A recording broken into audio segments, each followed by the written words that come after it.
desenvolvimento de novos algoritmos de mineração de dados. Tá?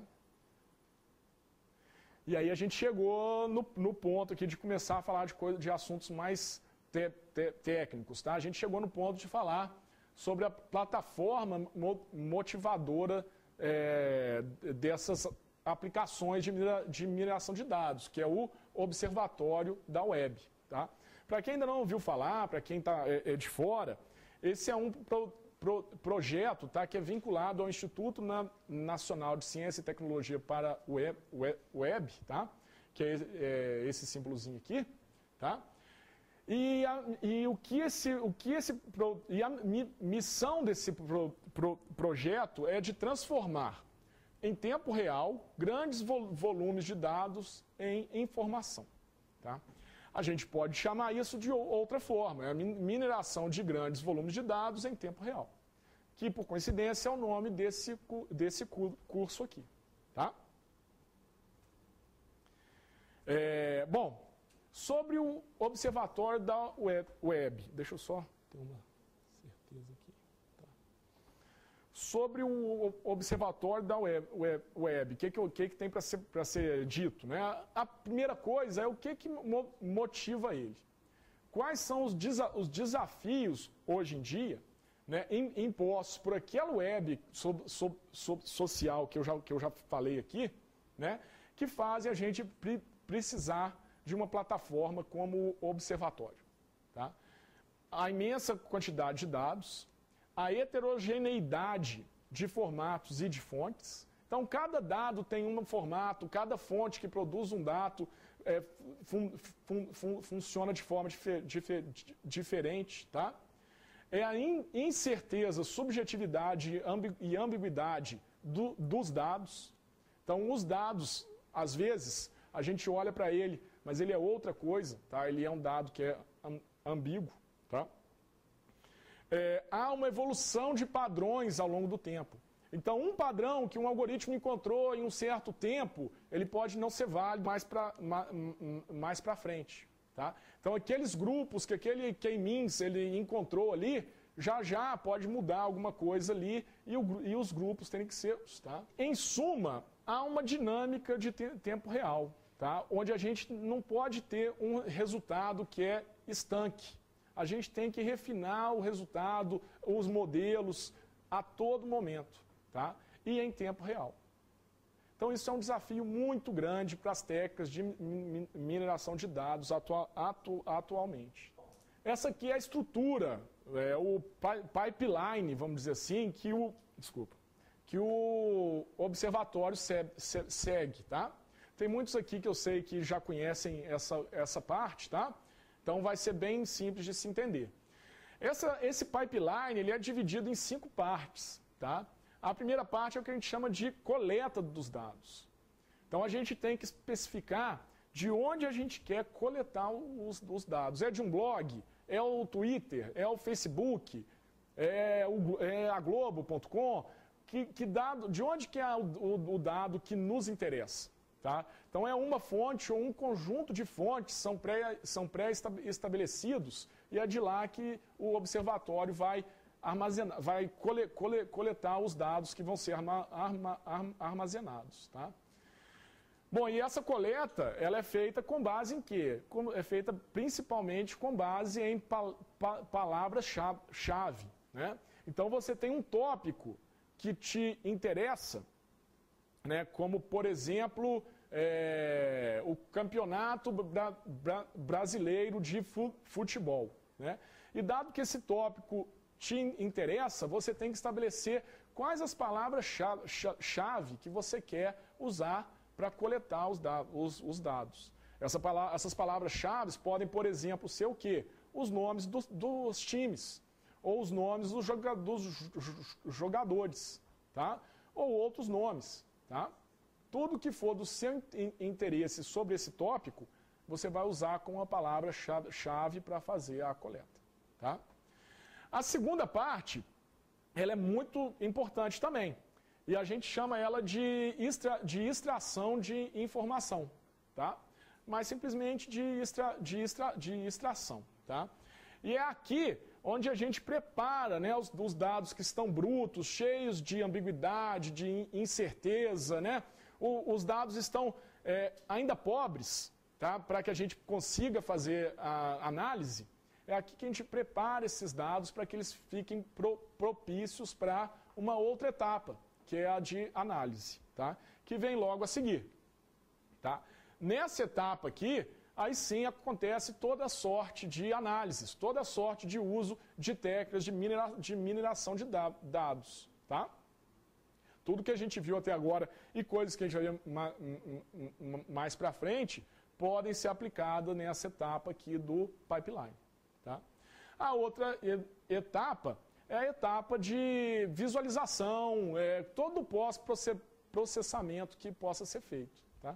E, por fim, esse resultado vira o que a gente chama um observatório. Tá? Algo que o humano possa ver sobre aquele evento, né, e entender. Se publica muito, se produz muito dado sobre aquele tópico. Mas ao passar por esse pipeline aqui, que a gente acabou de ver, o que sai aqui é finalmente publicado é o que a gente chama de observatório, tá? Que a gente tem por premissa ser algo que o humano consegue absorver. Tá? Então, esse observatório, esse pipeline, ele visa resolver aquele problema entre o gap, né, entre a distância da quantidade de dado que é produzida e da capacidade humana de absorção. Tá, alguns dados agora sobre o observatório, tá? Não é sobre a web de forma alguma. Tá? O que a gente tem feito? Né? Especificamente na coleta, a gente coleta aí da ordem de 4 milhões de tweets sobre as eleições da Dilma, tá? E do Serra, tá? 1,7 milhão de tweets sobre o BBB 10, tá? A gente não usou para muita coisa esse, mas teve na coleta, então estou falando aqui. 1,25 milhão de tweets sobre a dengue, é um tópico que gera muita coisa, tá? Mais ou menos 100 milhões de tweets sobre o futebol, é um tópico que gera muito mais do que a dengue, né? E 500 mil notícias, tá? É um número bem alto, tá? Sobre as eleições da Dilma e do Serra, né? Aquela briga entre a Dilma e o Serra, né? O segundo turno, né? E aproximadamente 9 milhões de posts, tá? No Facebook sobre o futebol, tá? E também, tá? Não só sobre né? A gente não observa os eventos só aqui no país, a gente observa fora também. Mais ou menos 4 milhões de tweets só em janeiro agora, que acabou de virar, sobre as eleições nos Estados Unidos, né? Que é um tema que está em alta, né? Então aqui a gente vê quais são os temas que mais importam, né? Que são aqueles temas que as pessoas geram mais dados, né? Então esses temas aí, as eleições, a dengue e o futebol. Bom, sobre a extração, agora a gente vai começar a entrar numa parte que é mais técnica, tá? Sobre a extração tem algumas tarefas que têm que ser feitas. Tem que ser feitas para quê? Para aquele dado bruto estar apto a ser analisado, tá? Entre essas tarefas, a gente pode incluir a identificação de idioma, o reconhecimento de entidades, desambiguação de entidades, expansão de URLs e geolocalização de usuários. A gente não vai falar sobre todas, não, mas de algumas a gente vai poder falar aqui ainda hoje. Vamos começar falando sobre essa tarefa especificamente aqui, que a gente chama de reconhecimento de entidades. A gente pega um tweet e vê que alguém falou o seguinte: hoje tem jogo do Fluminense, tá? Fluminense era uma palavra que era uma palavra-chave e, consequentemente, a gente pegou esse conteúdo aqui. Claramente, para a gente, né, Fluminense é a entidade aqui. Né? Isso tá certo, tá? Só que, e agora? Esse tweet aqui também teve. Hoje tem jogo do Tricolor. Qual que é a entidade ali? Para a gente, dentro desse contexto aqui, ainda está claro que Tricolor é esse time aqui, né? Talvez as meninas não saibam, mas esse time aqui, ele é tricolor, tá? Ele é dito como tricolor. Bom, para o humano, por incrível que pareça, é mais simples de ver isso daqui. Só que a escala do dado ela não permite que o humano vá fazer essa tarefa, tá? E, consequentemente, a gente tem que automatizar isso daqui, ou seja, o reconhecimento de entidades tem que ser automatizado. Outros dados aqui, tá? Neymar marcou 4 gols no último jogo. Tá claro, a entidade é o Neymar. Aliás, é a entidade que mais se fala aí sobre, né? Só que tem outro dado aqui. Rafael Moura marcou 2 gols ontem. Rafael Moura já não é um nome tão conhecido, né? Pode ser que a gente nem colete esses dados sobre ele, porque a gente não conhece esse nome, tá? E pior, tá? He-Man marcou 2 gols ontem. He-Man, para quem não sabe, é o apelido do Rafael, tá? Do Rafael Moura. Então, o que eu quero dizer com isso daqui, gente? Só para ficar claro qual que é o desafio do reconhecimento de entidades. Como é que eu vou saber que He-Man é esse cara aqui? Mas eu tenho que saber, porque eu tenho que colocar He-Man como uma palavra-chave. Então, eu tenho que reconhecer o que é uma entidade que é importante para mim, tá?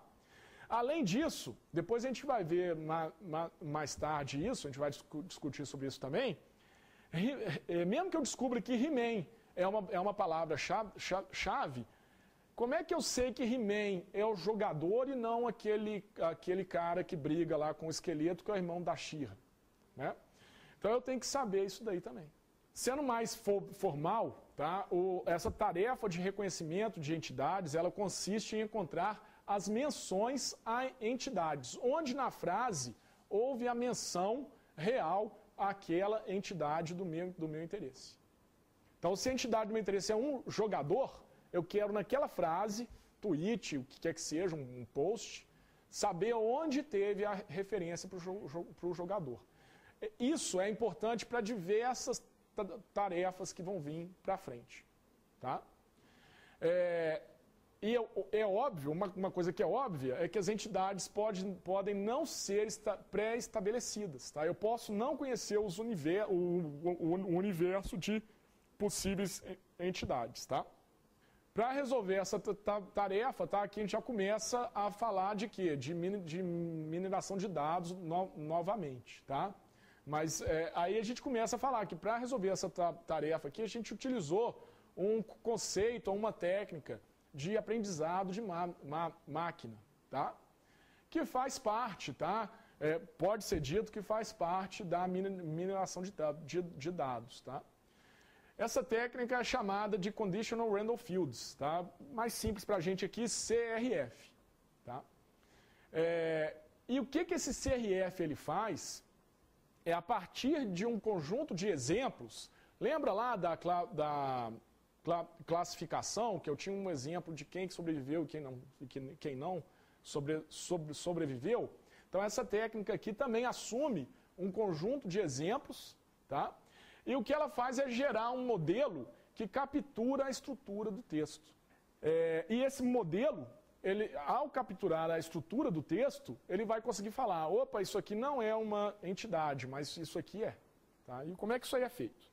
Eu forneço esses exemplos aqui para o CRF. Então, olha lá, Neymar marcou 4 gols no último jogo, Fred também marcou 4, Luiz Fabiano só marcou 2 gols. Tá? Então, esse aqui é um conjunto, obviamente, muito pequeno, né? O CRF ele vai precisar de muito mais, né? Mas só para dar para a gente ver aqui, né, esse exemplo, né, essa ilustração aqui, eu coloquei só esses 3. Tá? Então, isso aqui serve de treinamento para o CRF. E aí, o CRF, o que ele faz? É assinalar o que a gente chama de token, ou tag, ou marcador, tá? Para cada palavra da frase. Tá?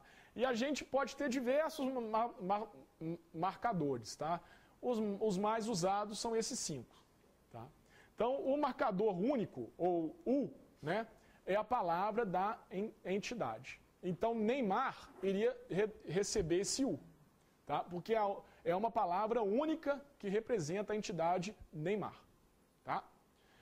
Tem outro token, tem outro marcador que serve para aquelas entidades que não são formadas por um único nome, tá? Tipo Rafael Moura ou Luiz Fabiano, tá? Essa entidade tem 2 nomes, tá? Então eu tenho que marcar onde que começa essa entidade com o marcador C, tá? Obviamente, quando eu marco o que começa, eu tenho que ter um marcador também para quando isso terminar, tá? Que é o T, de término. Tá? Ainda tenho outros 2, um é o dentro, tá? Quando existe uma palavra que está entre o marcador C e T. Tá? E o fora, que é uma palavra que é o seguinte, isso aqui não tem nada a ver com a entidade. Então, aquele exemplo que eu dei iria ficar tagueado, ou rotulado, ou marcado como isso daqui. Então, Neymar marcou 4 gols no último jogo. Neymar vai receber o U.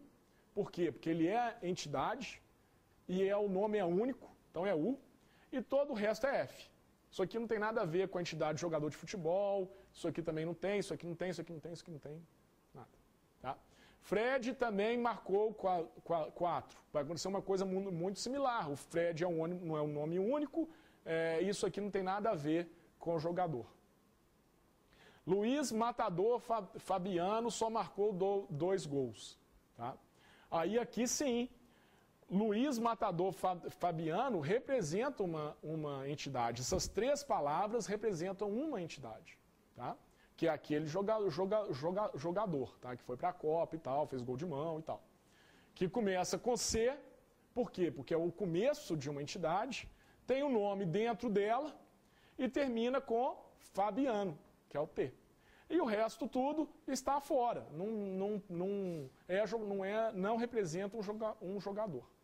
Tá? Então essa daqui, ó, é a entrada para o CRF. Mais uma vez. Aqui está muito simples, né? Vai ter milhares de frases, milhares de exemplos, tá? Aí, o que o CRF ele tem que fazer é aprender, né? E eu coloco aqui entre aspas, né? Porque ele não tem essa capacidade de aprender, mas eu poderia falar capturar, né? A estrutura, dado um número suficiente de exemplos, tá? Em outras palavras, o algoritmo deve aprender a assinalar aqueles marcadores às palavras. Tá?